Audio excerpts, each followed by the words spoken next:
All right, I don't know if I'm going to add this in or not. Not that it really matters, but I figured I'd show my process. I've already soldered in, as you can see, the two bent over pins, and now I'm just going to go ahead and get going with the rest of these as carefully as I can. Now I like to go left to right because I am right-handed, and obviously it makes it a little bit more difficult having the camera in the way, and I also can't talk.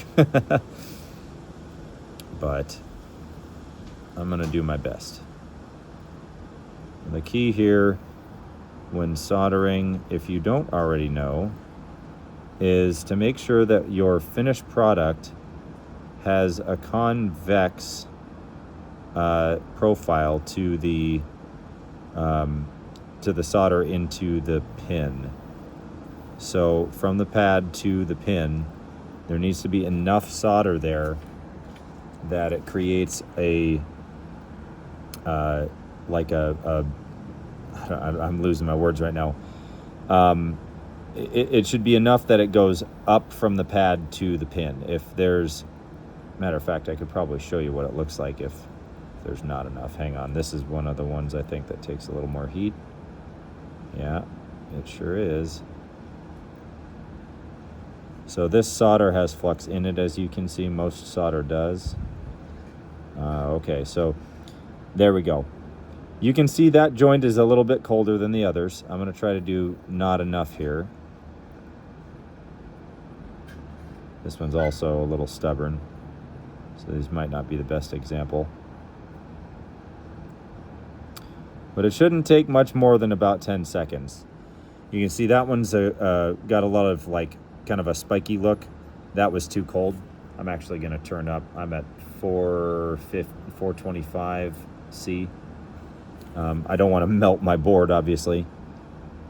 We'll try that one again.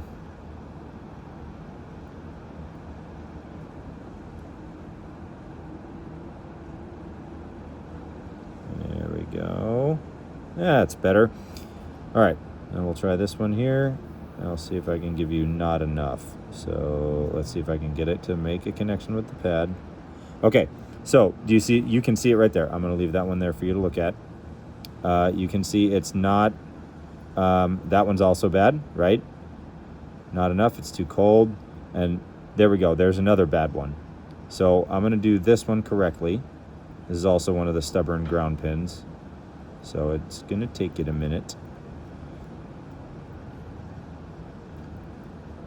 But as you can see on those other three, there's kind of a dip from the pad to the, there we go. I like to draw up if the pin is straight up like that. It kind of helps. It also needs to not have, like this one isn't perfect, but it's kind of on the stubborn side, so I'm going to leave it. But you want to have enough solder in there that it makes a solid connection, is structurally sound, and it has that, that appearance, because that appearance is indicative of there's enough solder for a reliable connection, right? And I'm thinking back to my IPC standards here. A Type 3 system, which is aerospace, that's what I do for a living, needs to have, like there are very few exceptions are allowed, and actually I think none. A Type 2, you can have a certain amount of pads that were not soldered properly, and that's often something that's actually responsible for issues with systems in automobiles or in motorcycles, because they're generally manufactured to Type 2 standards, and Type 2 standards are subpar in those terms. Okay, so I got to be careful with this one. I don't want to bridge that connection there between the two, but with the bent over pin. I might even go in there and move that guy over a little bit. That one I'm not super satisfied with. Let's see. Sometimes I play the game of leave well enough alone, but I like to be a bit of a perfectionist with things like this, because you really don't want to have to come in here and do this twice. Although the fact that this module was fully potted in the first place is not the sort of thing that I often have to run into, and I'm sure most technicians that do this kind of work wouldn't even touch a system that was fully potted, simply because it's just too much damn work. Oop, I'm starting to burn a little plastic here. Let's get this away from there. And also, when you apply the solder, I'm not doing everything right here, but you want to make sure that it's coming in at an angle where it's not actually hitting your iron, but rather just the leads, or the pad and the lead directly. That one's good. Okay. Which I'm only really doing it like this because I've got the camera in the way, because I don't have my like really good setup here. Here we go. Yeah, there we are. Yeah, there we go. That one's nice. Oh, that's gonna be a little stubborn, looks like. Let's come in from this side. That might be a little too much. Now the cool thing is, actually I wasn't even expecting to do this, but you see how that one's just got a little bit too much to it, how it's too bulbous? That is what solder wick is for. This one is not ready. Obviously you can see it's been used, so I'm gonna cut the end off here. Just like this. Chop. Let's make sure you're still in focus. Okay. And I'm gonna come in here with this, and I'm just gonna, now the key to doing this is when you get it in there, you don't want, oh, you know what, flux is your friend, so let's just boink, like that. We'll put a little on the copper too. You want to make sure that the iron stays with the copper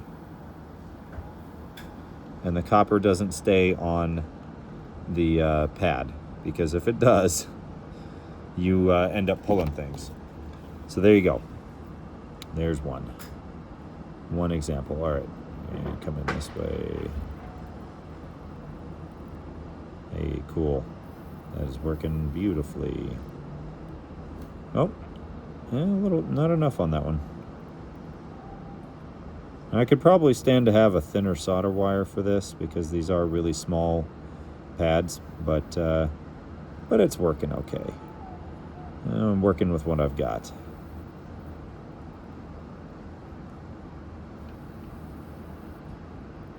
Almost there. Oh, no, I'm gonna give a little more to that one. Also good to have nice ventilation. I don't have a fan or anything going, but I am right next to an open window, so all the fumes that you're seeing are just dissipating right quick. All right, now I'm gonna go back through. What you can do, and what I like to do, is actually clean this up. I don't have my toothbrush handy, and I'm not gonna bore you with my process for doing that. I'll just tell you. I like to clean it up with a toothbrush, using some alcohol to get all that that flux off of here, and then I will conformal coat it. You know what? I'm not real happy with how this one's turning out. Give it just a few more seconds. Maybe it'll work itself out.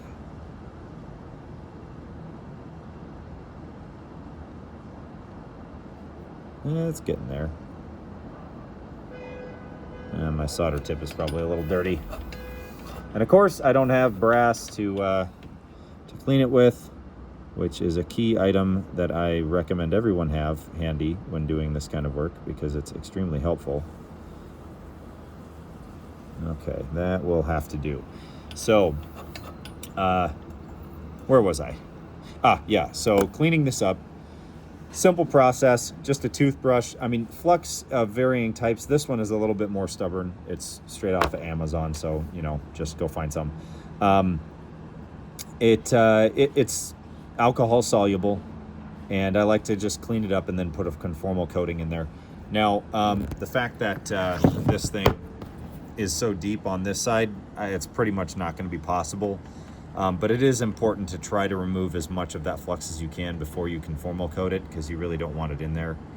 Yeah, and then potting this, I'm not going to repot it. I know a lot of people might do that for theirs. I'm not super concerned with water intrusion, especially where this thing goes. I'm much more concerned with, am I going to have to do this again? So my method is going to be just putting the plate back on, and I'm going to use silicone to just seal it up around the outside. And I'm not going to take the time to take a video of that. Maybe I'll put a picture up on forums or something like that. But for those of you watching this video, this will be the finish. And that is not a simple process, but that is how you get a Honda 01 to 05 Goldwing ECM back in working order. Thanks for watching.